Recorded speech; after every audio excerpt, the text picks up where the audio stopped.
ఓ RCB fans మీకు నేను ఏమి చెప్పను. జస్ట్ సాంగ్ అనేది ట్రై చేశాను. ఎలా ఉందో కామెంట్ బాక్స్లో కామెంట్ చేయండి. ఓకే ఆర్సీబీ ఫ్యాన్స్ మీ కొరకే ఈ వీడియో అనొచ్చు. అఫ్కోర్స్ ఆర్సీబీ ఫ్యాన్స్ అందరూ చాలా కోపంగా ఉంటారని నాకు తెలుసు. ఆర్సీబీ మేనేజ్మెంట్ పైన ట్విట్టర్లో పోయి చూడాలి ఎన్ని ట్రోల్స్, ఎన్ని మంది ఆర్సీబీ టీంని క్రిటిసైజ్ చేస్తున్నారు. నాకైతే ఏం అర్థం కావట్లేదు. ఆర్సీబీ టీంకైనా ఏమైనా అర్థం అవుతుందా లేదా నాకైతే ఏం అర్థం కావట్లేదు. ఆర్సీబీ ఆక్షన్ ముందైతే RCB fans first of all ఏమనుకున్నారంటే రాహుల్ని కొనబోతారు. దట్ మీన్స్ కేఎల్ రాహుల్ని, లేకపోతే రిషబ్ పంత్నైనా కొంటారు, లేకపోతే శ్రేయస్ అయ్యర్నైనా కొంటారు. ఈ 3 టాప్ ప్లేయర్స్లో ఎవరో ఒకరిని కొంటారు అనుకుంటే ఎవరిని కొనలేదు. సరే మిచిల్ స్టార్క్నైనా కొంటారంటే కొనలేదండి. 10 కోట్ల దాకా బిడ్ చేశారు. దాని తర్వాత మాకు వద్దనేసి వదిలేశారు. ఓకే మ్యాక్సీ, సిరాజ్ కన్నా ఆర్టీఎం కార్డు వాడతారంటే మాకు ఇప్పుడు వద్దండి.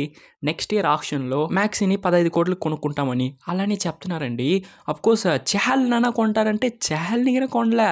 ఇక్కడ ఏం జరిగింది? ఆర్సీబీ ఎవరిని కొన్నారంటే లివింగ్స్టన్ని కొన్నారు, జితేష్ శర్మని కొన్నారు, జాస్ హ్యాజల్వుడ్ని కొన్నారు, పిల్ సాల్ట్ని కొన్నారు, అఫ్కోర్స్ సుయాష్ శర్మని కొన్నారు. ఇలాంటి ప్లేయర్స్లు కొన్ని ఇంకా డబ్బులను అనేది 30.65 కోట్లు పర్స్ అమౌంట్ అనేది మిగలబెట్టుకున్నారు. ఇంకా 16 స్లాట్స్ అయితే అవైలబుల్గా ఉంది. 5 ఓవర్ స్లీట్ స్లాట్స్ అనొచ్చు. దాంట్లో ఇంకా మొత్తానికి 11 ఇండియన్ ప్లేయర్స్ని కొనవచ్చు.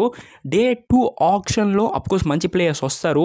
బట్ ఆర్సీబీ ఫ్యాన్స్ అయితే చాలా డిసప్పాయింట్మెంట్ అండి. మీరు కింద కమెంట్ బాక్స్లో కమెంట్ చేయండి. ఆర్సీబీ బైస్ చూసి మీరు చాలా హ్యాపీగా ఉన్నారా లేకపోతే బాధగా ఉన్నారా అని నేను చూసి తెలుసుకుంటాను. దీనిపైన ఎక్కువ మాట్లాడాల్సిన అవసరం లేదు. జస్ట్ ట్రోల్స్ చేస్తున్నారు, ఎందుకు ట్రోల్స్ చేస్తున్నారు అని కూడా చెప్పేశాను. దాని తర్వాత ఈ వీడియో నచ్చుంటే లైక్ చేయండి. మన ఛానల్కి ఉన్న కొత్తగా వచ్చుంటే సబ్స్క్రైబ్ చేసుకోండి. ఇంకా బోల్డ్ అని వీడియోస్ ఆర్సీబీ గురించి కావాలా అప్లోడ్ చేస్తాను. Tata you guys, meet next video. Until then signing off your Abhishek Nitin. Take care.